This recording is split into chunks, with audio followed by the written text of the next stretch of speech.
तो आज हम जो टॉपिक पढ़ने वाले हैं उसका नाम है रेस्पिरेशन।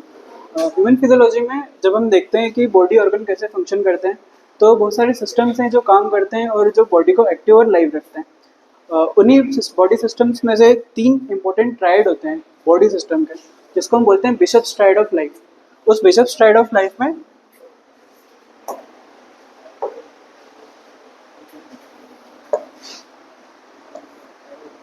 तो यह है अपना बिशप्स ट्रायड ऑफ लाइफ। इसमें पहला होता है आपका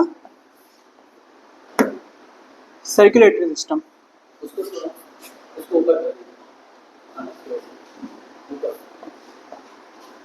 सर्कुलेटरी सिस्टम आपका दूसरा होता है रेस्पिरेटरी सिस्टम और तो आपका तीसरा होता है ब्रेन फंक्शंस। तो जब हम बोलते हैं कि कोई पर्सन अलाइव है तो वो कब अलाइव है? पर्सन तब अलाइव है मेडिकल साइंस के अकॉर्डिंग जब उसके पास सर्कुलेटरी सिस्टम हो, रेस्पिरेटरी सिस्टम हो और ब्रेन फंक्शन हो। अगर इन तीनों में से एक भी फंक्शन अगर किसी लाइव पर्सन के पास नहीं है तो हम उसको जिंदा नहीं बोलते हैं। मेडिकल साइंस में हम उसको डेड डिक्लेयर कर देते हैं। तो आज हम इन्हीं तीन सिस्टम में से एक पढ़ने वाले हैं जिसका नाम है रेस्पिरेटरी सिस्टम। रेस्पिरेटरी सिस्टम के बारे में अब हम शुरू करते हैं। सबसे पहले जब इंट्रोडक्शन टू रेस्पिरेशन हम देखते हैं कि रेस्पिरेशन होता क्या है, तो लेमन लैंग्वेज में हम रेस्पिरेशन को ही ब्रीदिंग बोलते हैं। बेसिकली ब्रीदिंग क्या होती है? जब हम बाहर से हवा को अंदर लेते हैं, ऑक्सीजन अंदर लेते हैं और जब हम बॉडी से CO2 को बाहर भेजते हैं तो उसे हम ब्रीदिंग कहते हैं। उसी को टेक्निकल टर्म्स में रेस्पिरेशन बोलते हैं। रेस्पिरेशन और ब्रीदिंग सिनोनिमस से यूज कर सकते हैं, they are not the two different terms. Okay, तो ब्रीदिंग क्या होती है? Define breathing respiration as exchange of O2 from the atmosphere with CO2 produced by the cells. जब हम बाहर से ऑक्सीजन को ले रहे हैं और जब हमारी सेल CO2 प्रोड्यूस कर रही है, जब उसका एक्सचेंज होता है, जब हम CO2 जो सेल प्रोड्यूस कर रही है उसे बाहर वापस एटमॉस्फेयर में भेज दे रहे हैं और जो बाहर ऑक्सीजन अवेलेबल है जब हम उसे वापस अपनी बॉडी में ले रहे हैं तो उसे हम ब्रीदिंग या रेस्पिरेशन कहते हैं। Highlights the importance of continuous oxygen supply to cells and CO2 removal. Respiration क्यों जरूरी है?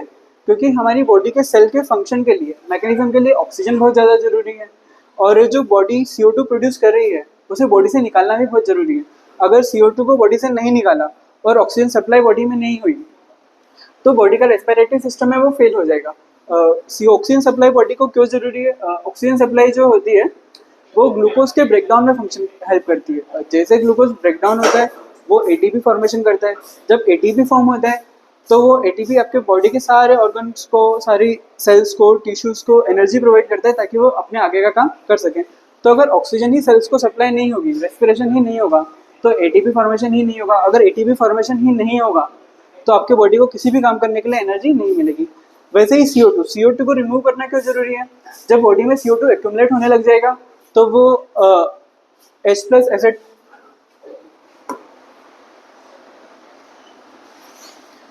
तो जब बॉडी में CO2 बनने लगता है, CO2 कैसे बनता है? CO2 जो भी बॉडी में मेटाबॉलिक रिएक्शंस होती है, हर मेटाबॉलिक रिएक्शन का एंड प्रोडक्ट में CO2 ऑलमोस्ट फॉर्म होता ही होता है। ये CO2 को अगर हमने बॉडी से नहीं निकाला तो ये CO2 क्या करेगा? ये CO2 H+ कंसंट्रेशन को बढ़ा देगा। H+ कंसंट्रेशन मतलब बॉडी में एसिडिटी को बढ़ा देगा। जैसे जैसे H+ कंसंट्रेशन बढ़ता जाएगा और PCO2 that is the pressure of CO2 gas ये बॉडी में बढ़ता जाएगा, हमारी बॉडी टॉक्सिक होती जाएगी, बॉडी में CO2 H+ का एक्यूमुलेशन होता जाएगा और आपकी सेल्स डाई होने लग जाएगी। तो हमें ऑक्सीजन का सप्लाई सेल्स को देना जरूरी है और उतना ही जरूरी है CO2 को हमारी बॉडी से निकालना। ये इंपॉर्टेंट काम जो करता है वो रेस्पिरेटरी सिस्टम करता है, इसलिए ये हमारा बिशप्स ट्रायड ऑफ लाइफ में इंक्लूड होता है रेस्पिरेटरी सिस्टम। तो आगे अपन देखते हैं कि रेस्पिरेटरी ऑर्गन्स कौन से होते हैं और डिफरेंट एनिमल्स में कौन से होते हैं। जब ह्यूमन इवोल्यूशन हुआ, अब जैसे ही हमने अर्थ ने इवॉल्व करा तो बहुत सारी थ्योरीज है इवोल्यूशन की। डार्विन की अपनी एक अलग थ्योरी है इवोल्यूशन की और एक स्पोराडिक थ्योरी है इवोल्यूशन की। वैसे ही एक जो यूनिवर्सली एक्सेप्टेड थ्योरी है इवोल्यूशन की वो ये कहती है कि जो हम आज जितने ह्यूमन ऑर्गेनिज्म बने हैं वो सब एक सेल से डिराइव हुए हैं। तो हम डिराइव कैसे हुए हैं? हम सबसे पहले तो एक सेल थे, सेल से पहले भी हम प्रोटीन्स थे, प्रोटीन से हम सेल बने, फिर सेल ने मल्टीप्लाई करना सीखा, सेल बहुत सारी अरेंज हुई, क्लस्टर ऑफ सेल्स फॉर्म हुए, क्लस्टर ऑफ सेल्स को हमने बोला टिश्यू। फिर टिश्यू मॉडिफाई हुए, टिश्यू ने अपने आप को डिफ्रेंशिएट किया, अलग अलग टिश्यू अलग अलग फॉर्म में कलेक्ट हुए और डिफरेंट डिफरेंट टिश्यू ने मिलकर डिफरेंट डिफरेंट ऑर्गन बनाया, जैसे कि आपका लीवर हो गया, आपका हार्ट हो गया, आपका स्टमक हो गया, आपकी किडनीज हो गई। तो ये डिफरेंट डिफरेंट टिश्यू जब एक्यूमुलेट हुए, तो टिश्यू जब एक्यूमुलेट होते हैं वो मिलकर ऑर्गन बनाते हैं। तो हमने सेल बनाया, सेल से हमने टिश्यू बनाया, टिश्यू से हमने ऑर्गन बनाया। अब डिफरेंट डिफरेंट ऑर्गन से फिर जो एनिमल है वो अपना डेली एक्टिविटीज करता है और अपनी लाइफ और सर्वाइवल को मेंटेन करता है। अब हम बात कर रहे हैं कि हम ये क्यों पढ़ रहे हैं, क्या होगी during the course of evolution हमने देखा कि बहुत डिफरेंट डिफरेंट टाइप के एनिमल्स हैं जो हमारे अर्थ पे प्रेजेंट हैं। तो जो जो सबसे पुराने एनिमल्स हैं, जो सब बहुत इवोल्यूशन के बहुत शुरू में आए थे, जैसे कि स्पॉन्जेस हो गए, सिलेंट्रेट्स हो गए, फ्लाइटवर्म्स हो गए, इनके पास कोई स्पेशल ऑर्गन नहीं है रेस्पिरेशन करने के लिए। वो क्या करते हैं, वो सिंपल डिफ्यूजन प्रोसेस को यूज़ करते हैं गैसेस एक्सचेंज के लिए। कैसे यूज़ करते हैं, जो स्किन जो रहती है, जो उनका ऑर्गेनिज्म का स्किन रहता है, वो उसी स्किन के सरफेस के थ्रू, उनके स्किन के सरफेस में पोर्स होते हैं और वो सिंपल डिफ्यूजन के थ्रू यहाँ से CO2 को बाहर भेजते हैं और डिजोल्व ऑक्सीजन को अंदर लेते हैं। तो ये बहुत बेसिक और प्राइमरी मैकेनिज्म है रेस्पिरेशन का, जो शुरुआती एनिमल्स यूज करते थे। उसके बाद में जब अर्थवर्म्स फ्लाइटवर्म से थोड़े से इवॉल्व हुए अर्थवर्म हम जो देखते हैं, केचुले वगैरह जो हम देखते हैं, उनको अर्थवर्म बोलते हैं। उनके पास मॉइस्ट क्यूटिकल होता है, क्यूटिकल एक स्ट्रक्चर होता है छोटा सा, वो उनके रेस्पिरेशन के लिए हेल्प करता है। तो कैसे पहले स्किन से रेस्पिरेशन हो रहा था, फिर जब ऑर्गेनिज्म इवॉल्व हो गया तो उसका रेस्पिरेटरी ऑर्गन इवॉल्व हो गया। अब उसके बाद में आ गया इंसेक्ट थोड़े से और ज़्यादा इवॉल्व होते हैं। तो इंसेक्ट्स के पास में ट्रेकियल ट्यूब्स होती है। अब जैसे कि कॉकरोच एक इंसेक्ट है, तो कॉकरोच के पास में सपोज ये आपका कॉकरोच है, ऑलमोस्ट ऐसा होता है। तो कॉकरोच के यहाँ पे से ट्रेकियल ट्यूब्स होती हैं बहुत सारी। इन ट्रेकियल ट्यूब्स की मदद से कॉकरोच बाहर से ऑक्सीजन को अंदर लेते हैं और CO2 को बाहर निकालते हैं। तो जैसे इवोल्यूशन हुआ, अब कॉकरोचेस ने अपना ट्रेकियल ट्यूब्स डेवलप किया। जो एक्वेटिक ऑर्थोपॉड्स थे और फिशेस थी, उनके पास गिल्स थे। गिल्स सबको पता होते हैं, मछलियों के पास गिल्स होते हैं। गिल्स क्या करते हैं, गिल्स जो पानी में रहने वाले ऑर्गेनिज्म हैं उनके लिए रेस्पिरेशन का काम करते हैं। जो मॉडिफाइड जो डेवलप्ड ऑर्गेनिज्म है, जैसे कि फिशेस हो गई, मोलस्का हो गया, आर्थ्रोपोड हो गया, इनके जब पानी में रहते हैं तो इनके लिए एकदम गिल्स को यूज करते हैं। और फिर जब इनसे आगे जो एडवांस जो एनिमल्स थे, ह्यूमन बींग्स भी एनिमल्स ही हैं, हम सारे एनिमल्स हैं, हम सब इवॉल्व होकर ही आगे बढ़ते आ रहे हैं। तो human being is also animals, हम होमोसेपियन स्पीशीज हैं एनिमल में। तो जो गिल्स के बाद में, गिल्स से जो एडवांस, जो फिशेस से जो एडवांस एनिमल्स हुए, डेवलप हुए, उनके पास आया लंग्स। लंग्स किनके पास आया, जो जमीन पर रहने वाले ऑर्गेनिज्म थे, जो टेरेस्ट्रियल फॉर्म्स थे, जो एम्फीबियंस थे। एम्फीबियंस में आपको मोस्ट कॉमन एग्जांपल एम्फीबियन का है टॉर्टोइस, अपना वो मगरमच्छ, crocodile, these are amphibians. Reptiles में आ जाते हैं आपके सारे सरीसृप, snakes, lizards, these are reptiles. Birds and mammals, ये सारे एडवांस्ड एनिमल्स हैं और इनके पास लंग्स आ गए हैं। तो during the course of evolution structure change होता है जिनसे हम रेस्पिरेट करते हैं। Okay, then we have moist skin. Moist skin जो है एम्फीबियंस यूज करते हैं, जैसे कि फ्रॉग्स। ये अपनी, जैसे हमने सिंपल डिफ्यूजन में देखा था कि कैसे वो अपनी स्किन से ऑक्सीजन को अंदर ले रहे थे और CO2 को बाहर फेंक रहे थे और रेस्पिरेट कर रहे थे। Same way moist skin amphibians भी यूज करते हैं, सेम प्रोसेस। और उसमें फ्रॉग्स उसका एक एग्जांपल है। फ्रॉग हमको पता है, फ्रॉग पानी में भी रहता है, फ्रॉग जमीन पे भी रहता है, इसलिए उसको एम्फीबियन कहा गया है। और वो अपनी नम त्वचा को उपयोग करके बाहर से ऑक्सीजन अंदर लेता है और CO2 को बाहर भेजता है। हम देख रहे हैं कि जैसे सिंपल डिफ्यूजन में हमने देखा था कि तो आगे इवोल्यूशन के थ्रू बढ़ रहा है, मगर ये देखा हमने कि फ्रॉग में तो वापस मॉइस्ट स्किन ही आ गई है। तो ऐसा ज़रूरी नहीं है कि इवोल्यूशन में सारे ही ऑर्गेनिज्म नए चेंजेस को अडॉप्ट करें। हो सकता है कि फ्रॉग भी एम्फीबियन थे और अपने लंग्स में जो टेरेस्ट्रियल फॉर्म्स थे, दूसरे एम्फीबियंस थे, उनके पास लंग्स था, मगर फ्रॉग जो है पुरानी ओल्ड मेथड मॉइस्ट स्किन से ही रेस्पिरेट कर रहा है। तो ये ऐसे बताता है कि हमेशा ज़रूरी नहीं होता है कि इवोल्यूशन में हम नए नए ऑर्गेनिज्म चाहे वो इवॉल्व ही करता जाए, वो अपने पुराने तरीके में जो जिसमें वो सर्वाइव कर पाया है वो उस तरीके को मेंटेन करके जीता है। फ्रॉग शायद मॉइस्ट स्किन के थ्रू सर्वाइव कर पाया था, इसलिए अब फ्रॉग मॉइस्ट स्किन के साथ में जीता है। अब ये तो हुई सारे एनिमल्स की, हमने रेस्पिरेटरी ऑर्गन्स की बात कर ली। अब हमारा जो प्राइम फोकस है वो ह्यूमन रेस्पिरेटरी सिस्टम पे, बेसिकली हम उसको पढ़ना चाह रहे हैं।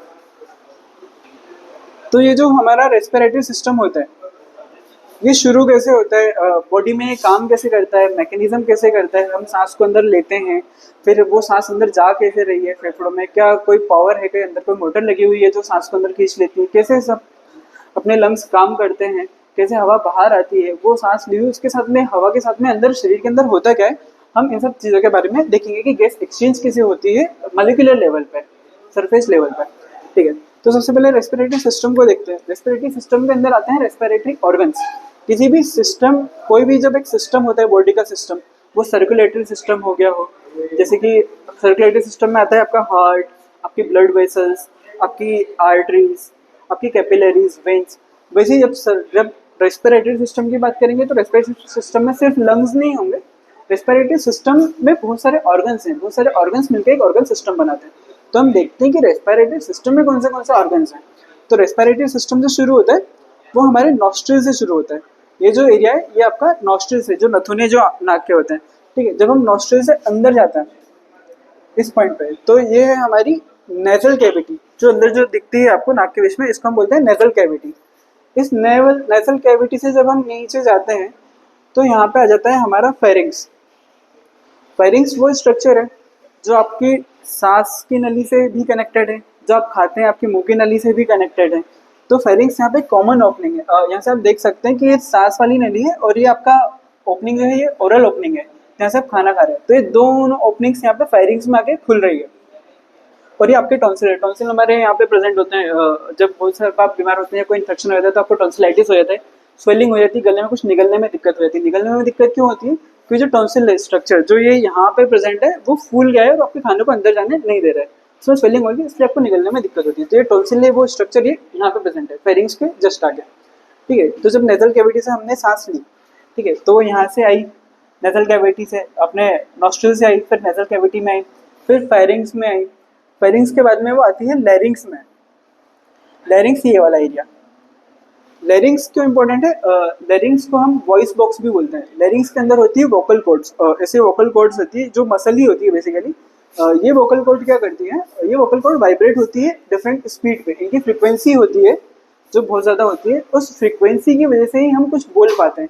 जब हवा यहाँ से पास होगी, जब आपकी एयर बॉडी से पास होती है, तो ये वोकल कॉर्ड्स एक स्पीड पे, पर्टिकुलर स्पीड पे और डिफरेंट स्पीड पे ये वाइब्रेट होती है। उस वाइब्रेशन से जो साउंड जनरेट होता है वही आप सुन पाते हैं, वही हमारी वॉइस है। अगर आपके लैरिंग्स में, इस वॉइस बॉक्स में आपकी कोई भी वोकल कॉर्ड खराब हो गई है या फिर उसमें कोई इन्फेक्शन हो गया है या उसमें कोई इन्फ्लेमेशन हो गया है तो आप बोल नहीं पाएंगे। जब अगर आप बहुत ज़ोर से बोल देंगे तो उस दौरान भी अगर आपका वोकल कॉर्ड डैमेज हो रहा है तब भी आप बोल नहीं पाएंगे।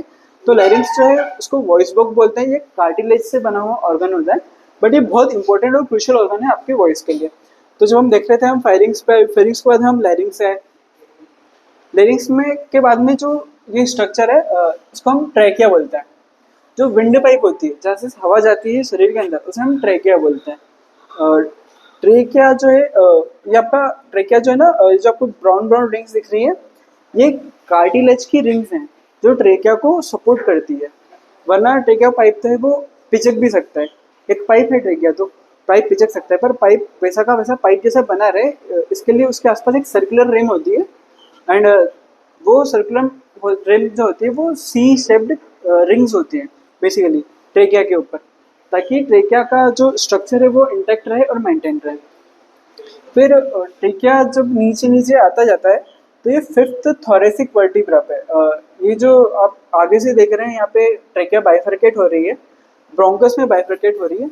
ये जो लेवल है ये ऑलमोस्ट ये यहीं पे कहीं पे आता है आपका थोरेसिक वर्टिब्रा का कॉलम नंबर फिफ्थ वन।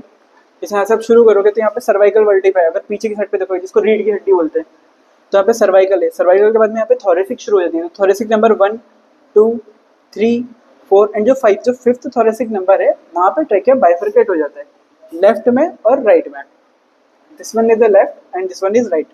जिसमें वो बाइफरकेट होता है उसको हम बोलते हैं ब्रोंकस। तो this is the left bronchus and this is right bronchus.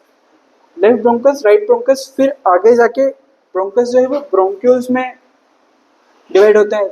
Primary bronchiole, secondary bronchiole, tertiary bronchiole, और फिर ब्रोंक्यूल आखिर में जाके ये ब्रोंकस हुआ, फिर ब्रोंक्यूल्स हो गए, फिर ब्रोंक्यूल जो है वो एल्वियर सेक बनाता है। सेक का मतलब होता है थैला।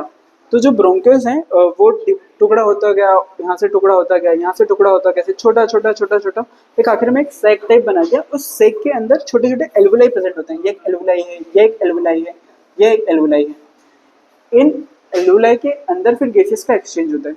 तो जब हम रेस्पिरेटरी सिस्टम को देखते हैं तो हमारे नॉस्ट्रल से शुरू होता है, वो एक ऑर्गन है हमारा, नोज एक ऑर्गन है, फायरिंग्स एक ऑर्गन है, लैरिंग्स एक ऑर्गन है, फिर हमारा ट्रेकिया एक अलग ऑर्गन है, लंग्स एक अलग ऑर्गन है, ब्रोंकस अलग ऑर्गन है। तो ऐसे बहुत सारे डिफरेंट ऑर्गन से मिलके हमारा रेस्पिरेटरी सिस्टम बना हुआ होता है।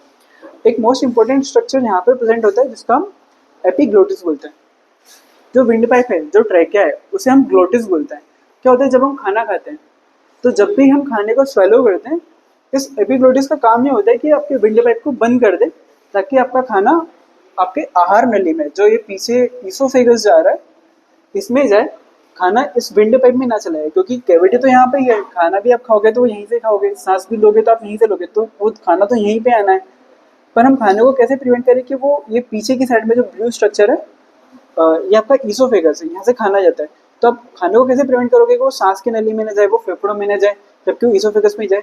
तो जो एपिग्लोटिस है, ये ढक्कन है, ये ट्रेकिया के ऊपर आके पैक हो जाता है, ताकि खाना जो है यहाँ से ट्रेकिया में न जाते हुए सीधा ईसोफेगस में जाता है। ये बहुत इंपॉर्टेंट स्ट्रक्चर है। अगर एपिग्लोटिस का मिस फंक्शन हो जाता है इन एनी केस, तो आपका खाना जो है आपके फेफड़ों में जा सकता है, और वो फिर आगे जाके सेप्टिक कंडीशन बना सकता है, आपके लंग्स में इन्फेक्शन हो जाएगा, पानी भर जाएगा, सीवियर न्यूमोनिया आपको हो सकता है, और सीवियर केसेस में आपकी डेथ भी हो सकती है। तो एपिग्लोटिस भी बहुत इंपॉर्टेंट ऑर्गन है जो अपना फंक्शन करता है। अब हम देख रहे हैं कि जब हमने रेस्पिरेटरी सिस्टम को पूरा देखा, रेस्पिरेटरी सिस्टम को प्रोटेक्ट करने के लिए ये हमारी रिब्स हैं, जो हमारा थोरेक्स का पूरा केज बना हुआ है, ये हमारे वाइटल ऑर्गन्स, जैसे कि यहाँ पे लंग्स प्रेजेंट होंगे, लंग्स के नीचे यहाँ पे आपका हार्ट प्रेजेंट होगा, आगे आपका ट्रेकिया प्रेजेंट होगा, पीछे आपका ईसोफेगस प्रेजेंट होगा। तो ये बहुत वाइटल ऑर्गन्स है, इनको प्रोटेक्ट करने के लिए हमारी बॉडी ने during the course of development ऐसा केज लाइक स्ट्रक्चर बनाया है, जिसको हम थोरेसिक केज भी बोलते हैं। इस थोरेसिक केज में क्या क्या होता है, इस थोरेसिक केज में होती है ये आपकी पीछे की साइड जो दिख रही है, जो वो रीढ़ की हड्डी दिख रही है, इसको आप थोरेसिक वर्टिब्रा बोलते हैं। आगे ये एक हड्डी दिख रही है, इसको हम स्टर्नम बोलते हैं। आगे से स्टर्नम है, जो आपको यहाँ पे फील होती है, जो सामने की साइड में एक हड्डी फील होती है वो स्टर्नम है। जो पीछे रीढ़ की हड्डी जो आपको फील होती है वो आपकी वर्टिब्रास है। और जो आपको यहाँ से जो रिब्स फील होती हैं अपने साइड में, lateral side of the body में, these are the thoracic ribs, ये भी बोन्स होती है। तो ये सारे ऑर्गन्स मिलके आप स्ट्रक्चर, बोनी स्ट्रक्चर्स मिलके आपके लंग्स को प्रोटेक्ट करते हैं। ओके, थोरेसिक केज का जो दूसरा काम है वो रेस्पिरेटरी फंक्शन में भी है। जब अपन मैकेनिज्म ऑफ रेस्पिरेशन देखेंगे तो अपन इसमें देखेंगे कि थोरेसिक केज ये काम कैसे करता है। ये इसका थोड़ा सा ऑर्गन वाला फोटोग्राफ है। इसमें आप देख रहे हो कि ये रिब्स हैं, रिब्स के अंदर लंग्स हैं, लंग्स के नीचे ये डोम शिप्ड जो स्ट्रक्चर है इसको डायफ्राम बोलते हैं। ये यहाँ पे ट्रेकिया है, ट्रेकिया आपका ब्रोंकस में डिवाइड हो गया है, ब्रोंकस आपका ब्रोंक्यूल्स में डिवाइड हो गया है, यहाँ से रिब्स जा रही हैं। तो बॉडी के रिब के अंदर ऑर्गन कैसे प्लेस्ड होते हैं वो इस डायग्राम में आपको दिखा कि रिब के अंदर ऑर्गन ऐसे प्लेस्ड होता है। ये सामने आपका ट्रेकिया विंड पाइप है। अभी हमने एयर का पाथ भी डिस्कस हमने ऊपर करा ही सही कि कैसे ये एक्सटर्नल नॉस्ट्रिल्स, फिर आपका नेजल चैम्बर, फिर आपका फेरिंग्स में गया, फिर आपका लैरिंग्स में गया, फिर ये ट्रेकिया दो विंड पाइप उसमें गया, फिर ये प्राइमरी ब्रोंकाई में गया, फिर ये सेकेंडरी ब्रोंकाई में गया, फिर ये टर्शियरी ब्रोंकाई में गया, फिर ये ब्रोंक्यूल्स में गया, फिर ये टर्मिनल ब्रोंक्यूल्स में गया, और फिर ये एलुलाई में गया। जो टर्मिनल ब्रोंक्यूल्स तक का जो स्ट्रक्चर है आपके एक्सटर्नल नॉस्ट्रिल से टर्मिनल ब्रोंक्यूल्स तक का जो स्ट्रक्चर है उसको हम बोलते हैं कंडक्टिंग पार्ट। उसका काम क्या है, उसका काम है कि बाहर से हवा को कंडक्ट करना, बॉडी के अंदर जहाँ जहाँ हवा जा रही है उसको लेके जाना। उसका एक्सचेंज का काम नहीं है, बॉडी से CO2 ऑक्सीजन को एक्सचेंज नहीं कर रहा है, वो बस कैरी कर रहे हैं। तो ये कंडक्टिंग पार्ट होता है। जो एल्वुलाई प्रेजेंट होती है बॉडी में वो होते हैं एक्सचेंजिंग पार्ट, वो करवाती है गैसेस एक्सचेंज। तो यहाँ से एक्सटर्नल नॉस्ट्रिल से टर्मिनल ब्रोंकस तक का जो पार्ट है दैट इज कंडक्टिंग पार्ट। यहाँ पे एयर का कंडक्शन होता है। इसका काम क्या होता है, जब बाहर की हवा में कुछ धूल या मिट्टी वगैरह हो तो ये उसको फिल्टर करेगा, पूरा कंडक्टिंग पार्ट का ये काम होता है। कुछ कीड़े वगैरह, कोई फॉरेन पार्टिकल आ गया है तो उसको फिल्टर करेगा, उसको बॉडी के अंदर नहीं जाने देगा। बाहर की हवा को ह्यूमिडिफाई करेगा। अगर सूखी हवा जाएगी, सूखी हवा जैसे बारिश आप ठंड में देखते हैं कि ठंड में हवा बहुत ड्राई होती है, ड्राई हवा क्या करती है आपके स्किन को कैसे कॉरोड कर देती है, स्किन को फाड़ने लगती है। तो सूखी हवा बॉडी के लिए बिल्कुल अच्छी नहीं होती। तो ये हेयर को ह्यूमिडिफाई करता है, उसमें नमी देता है ताकि जो अंदर एयर जाए वो ह्यूमिड होके जाए और आपकी बॉडी के ऑर्गन्स को डिस्टर्ब ना करे। तो इस तरह फिर ये कंडक्टिंग पार्ट अपना एयर को कूल करता है, फॉरेन पार्टिकल को अंदर नहीं जाने देता है, और जो कोई भी इन्फेक्शियस पार्टिकल है उसे अंदर नहीं जाने देता है। इस तरह से ये अपना फंक्शन कंडक्टिंग पार्ट करता है। जो गैसेस एक्सचेंज का काम है वो एल्वेलाई करता है, उसके बारे में अपन बाद में देखेंगे। फिर अपन ने लैरिंक्स के बारे में देखा। लैरिंक्स कार्टिलेजरी साउंड बॉक्स होता है। Epiglottis prevents food entry into larynx during the swelling. ये मैंने बताया था कि एपिग्लोटिस जो है वो फूड की एंट्री को प्रिवेंट करता है। लैरिंक्स के नीचे ही ट्रैकिया होता है, तो एपिग्लोटिस वहीं पे लैरिंक्स के जस्ट ऊपर होता है, वो लैरिंक्स में ही फूड को आने नहीं देगा। Support structures trachea, bronchioles are supported by incomplete cartilaginous ring. जो मैं कार्टिलेजिनस रिंग्स की बात कर रहा था, आपके ट्रेकिया के अंदर वो सपोर्ट करती है इन स्ट्रक्चर्स को, ताकि ये कोलेप्स ना हो जाए और ये अपना स्ट्रक्चर मेंटेन करें। अब जैसे कोई बहुत लचीला पाइप है, अगर आपने उसको रख दिया और उसके अंदर से एकदम से हवा खींच लोगे, जैसे कोई स्ट्रॉ है उसमें से एकदम से हवा खींच लोगे तो स्ट्रॉ पिचक जाएगी। मगर जो कार्टिलेज है, सर्कुलर कार्टिलेज है, उस स्ट्रॉ को अपने शेप में मेंटेन करके रखेगा, ताकि जब हम हवा अंदर डालें या बाहर डालें तो उसका स्ट्रक्चर, ट्रेकिया का स्ट्रक्चर एटलीस्ट चेंज ना हो। एल्वुलाई कैसा स्ट्रक्चर होता है? एल्वुलाई थिन वॉल्ड, बहुत बहुत पतला सा स्ट्रक्चर होता है, बहुत मोटा नहीं होता है।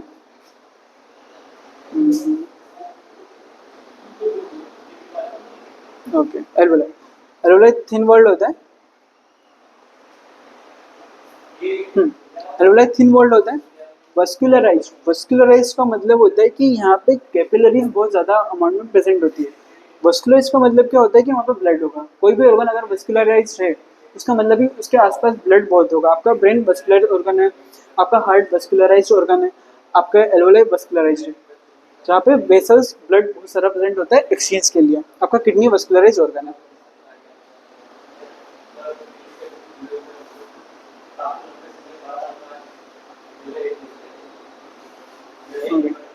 where gaseous exchange occurs. उसके बाद में lungs, lungs comprise of bronchi, bronchioles and alveoli covered by double layered pleura with pleural fluid to reduce friction. क्या होता है जब हम लंग्स को देख रहे थे तो लंग्स यहाँ पे प्रेजेंट होता है। लंग्स के ऊपर की जो लेयर होती है उसको हम प्लूरा मेम्ब्रेन बोलते हैं। लेयर है उसकी spelling pleura, pleura membrane. Pleura membrane दो पार्ट में होती है, एक वो जो लंग्स से चिपकी हुई होती है, एक आगे की साइड जो रिब्स से चिपकी हुई होती है, और उसके बीच में एक फ्लूइड भर रहा होता है ताकि वो फ्रिक्शन को कम करता है। फ्रिक्शन को कैसे कम करता है कि जब आप वो सांस लोगे तो आपका लंग का साइज जो है वो बड़ा होगा। जब लंग बड़ा होगा तो आपकी जो पीछे वाली प्लूरा है जो रिब से चिपकी हुई है वो तो वैसे की वैसे इंटेक्ट ही रहेगी, और आगे वाली प्लूरा है वो लंग को आपको आगे की तरफ पुश करेगी। तो ऐसे ऐसे ये दोनों प्लूराज हैं सपोज, और बीच में फ्लूइड भरा हुआ है। तो जब हम सांस ले रहे हैं तो लंग का वॉल्यूम बढ़ रहा है, तो ये लंग ऐसे इसके पास में आएगा। यहाँ पे लिक्विड है बीच में जो इसके फ्रिक्शन को कम करेगा। अगर ये नहीं होगा तो बार बार जब हम सांस लेंगे लंग बढ़ता रहेगा, कम होता रहेगा, तो ऐसे इनके बीच में फ्रिक्शन होकर लंग आपका डैमेज हो सकता है। तो प्लूरा ऐसे आपको लंग को फ्रिक्शन से प्रोवाइड करती है। ओके, अब डिवीजन ऑफ रेस्पिरेटरी सिस्टम में हमने देख लिया कि कंडक्टिंग पार्ट क्या करता है। From external nostrils to terminal bronchioles, transport air, air foreign particle, humidifies and warms air.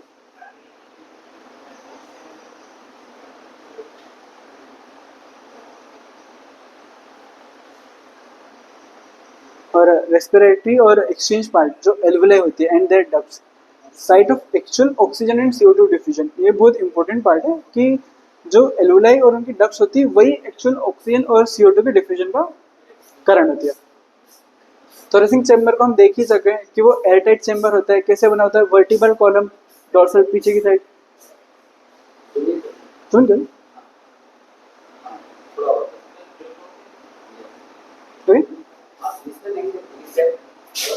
और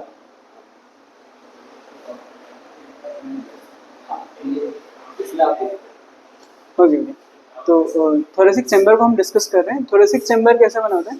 थोरेसिक चैम्बर जो हमने सारे स्ट्रक्चर भी डिस्कस कर लिए उनसे मिलकर ही बना होता है। कैसा होता है थोरेसिक चैम्बर? ये एयरटाइट चैम्बर होता है found by vertebral column dorsal. Dorsal मतलब आपका पीठ वाला हिस्सा, पीछे वाला हिस्सा, पीछे वाला हिस्सा वर्टिबल कॉलम। वर्टिबल कॉलम से आप क्या समझते हैं? वर्टिबल कॉलम आपकी रीढ़ की हड्डी, तो पीछे की साइड आपको वर्टिबल कॉलम से बना हुआ होता है। स्टर्नम से वेंट्रली स्टर्नम से बना होता है। स्टर्नम ये जो आगे की जो आपकी हड्डी है, जो एक बड़ी वाली हड्डी है, इसे हम स्टर्नम बोलते हैं। और जो लेटरल साइड में ये रिब्स होती है। नीचे की साइड में डायफ्राम होता है। तो ये पीछे, आगे, साइड में और नीचे, ये ये चारों जगह से मिलके एक चैम्बर बनाता है आपका लंग। उसको हम थोरेसिक चैम्बर बोलते हैं। ठीक है। अब हमने पूरा स्ट्रक्चर देख लिया रेस्पिरेटरी ऑर्गन का, उन पर्टिकुलर ऑर्गन्स का फंक्शन क्या होता है हमने वो भी ऑलमोस्ट देख लिया। अब हम पूरा रेस्पिरेशन के स्टेप्स को देखते हैं कि रेस्पिरेशन कैसा होता है और रेस्पिरेशन का क्या पर्पज है और वो कैसे होगा हमारी बॉडी में। सबसे पहले होगी ब्रीदिंग। ब्रीदिंग को हम बोलते हैं पल्मोनरी वेंटिलेशन। उसमें क्या होता है, इंस्पिरेशन और एक्सपिरेशन। हम अंदर लेंगे ऑक्सीजन रिस्ट एयर को और एक्सपायर करेंगे CO2, हम उसको ब्रीदिंग बोलेंगे। अगर ब्रीदिंग ही सिर्फ रेस्पिरेशन नहीं है, ब्रीदिंग पे रेस्पिरेशन नहीं रुक जाता है। रेस्पिरेशन एक ब्रॉड टर्म है, सिर्फ ब्रीदिंग नहीं।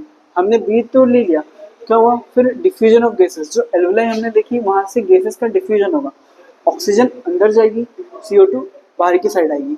तो diffusion of gases O2 and CO2 across the alveolar membrane, हमने ये भी देखा। ठीक है। उसके बाद transport of gases by blood. अब जो एल्वुलाई थी,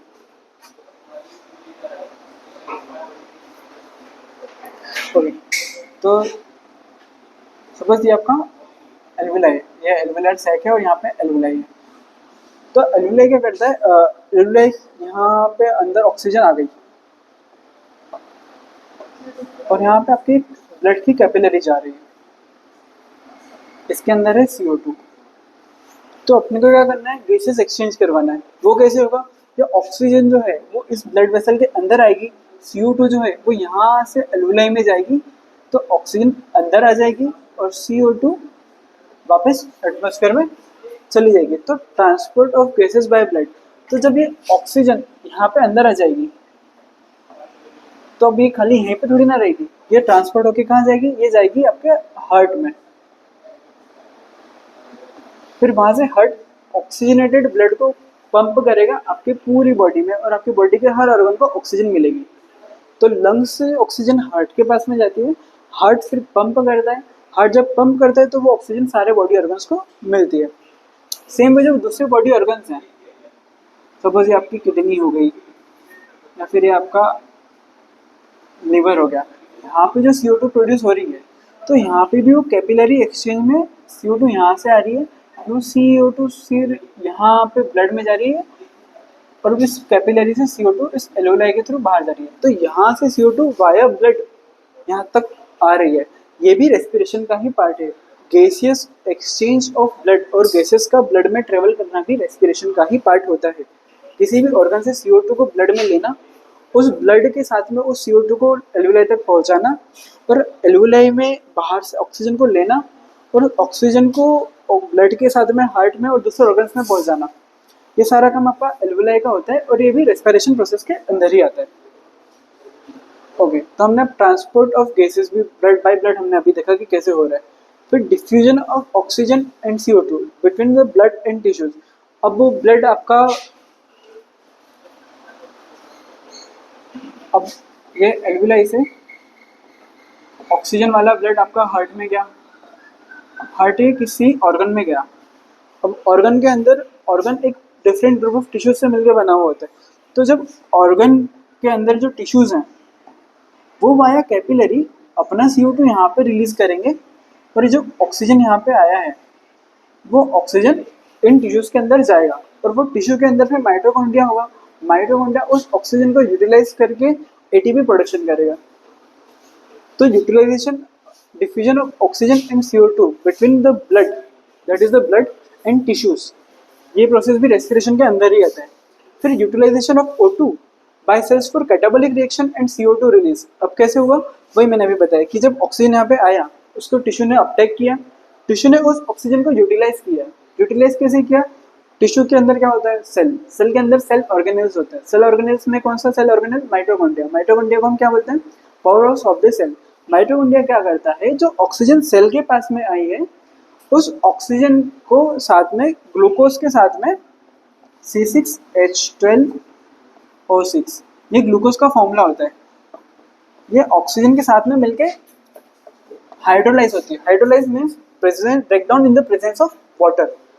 तो जब टिश्यू के अंदर, माइटोकॉन्ड्रिया के अंदर ऑक्सीजन आती है, ऑक्सीजन ग्लूकोज को हाइड्रोलाइज करती है, और यहाँ पे बाई प्रोडक्ट जो इस रिएक्शन का बनता है वो CO2 है।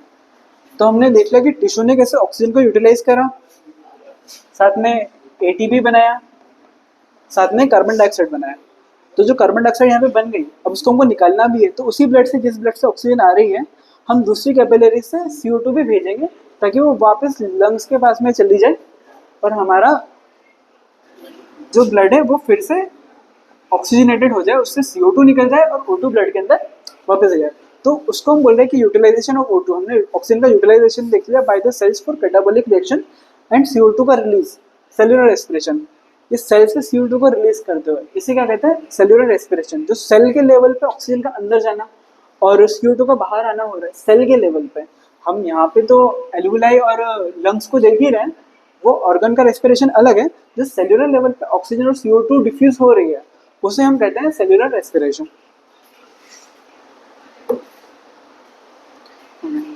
अब हम देखते हैं मोस्ट इंपॉर्टेंट पार्ट ब्रीदिंग का। जब हम सारे ऑर्गेनिल्स देख ही चुके हैं कि इसका मैकेनिज्म कैसे होता है। हम बोल तो रहे हैं कि हम सांस अंदर लेते हैं, हम बाहर छोड़ते हैं, तो क्या अंदर कोई मोटर है जो ये करती है?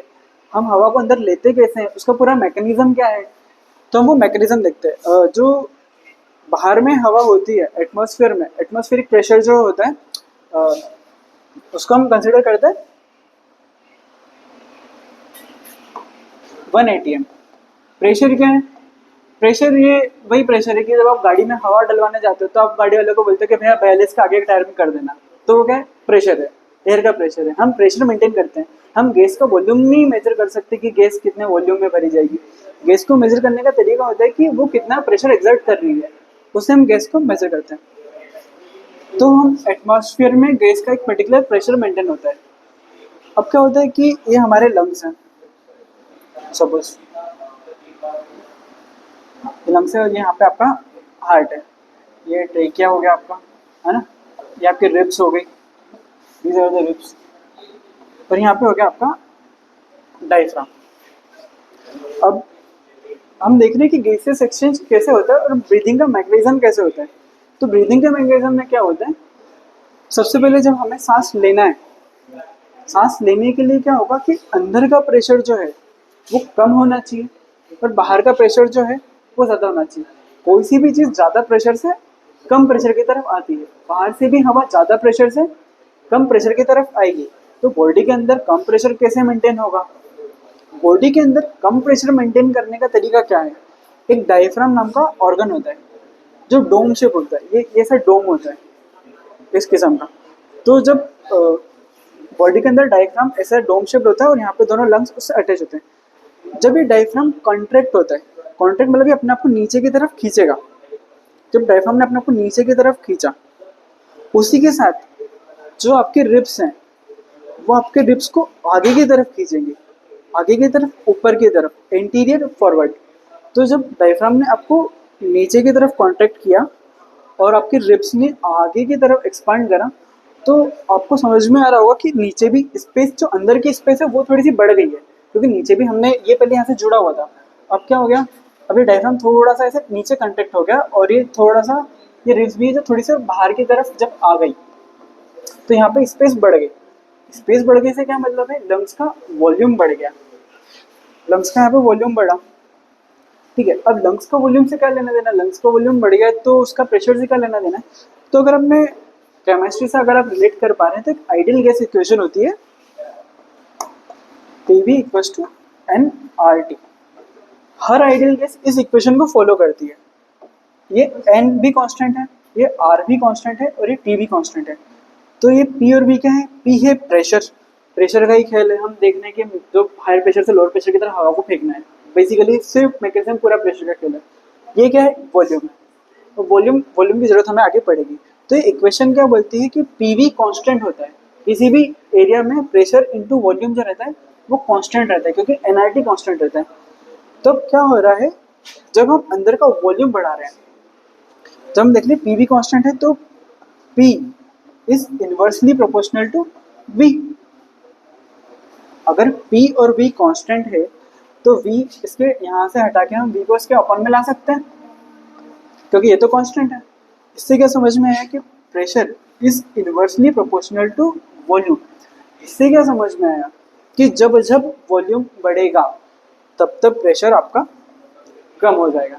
हमने क्या करा, हमने जब डायफ्राम को नीचे की तरफ कॉन्ट्रैक्ट करवाया, रिब्स को आगे की तरफ वो मूव करवाया, तो हमने वॉल्यूम को बढ़ाया। तो जैसे ही वॉल्यूम बढ़ा प्रेशर कम हुआ।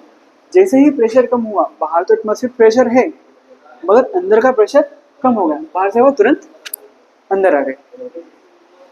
तो ऐसे होता है आपका इंस्पिरेशन कि जब हमारा डोम नीचे की तरफ कॉन्टैक्ट होता है, आपके रिब्स बाहर की तरफ फेंकाते हैं, तो अंदर जो वॉल्यूम है लंग्स का वो बढ़ जाता है। और वॉल्यूम जब लंग्स का बढ़ता है तो वहाँ का इंट्रा पल्मोनरी प्रेशर जो है वो कम हो जाता है एटमॉस्फेरिक प्रेशर के कंपैरिजन में, बाहर के प्रेशर के कंपैरिजन में।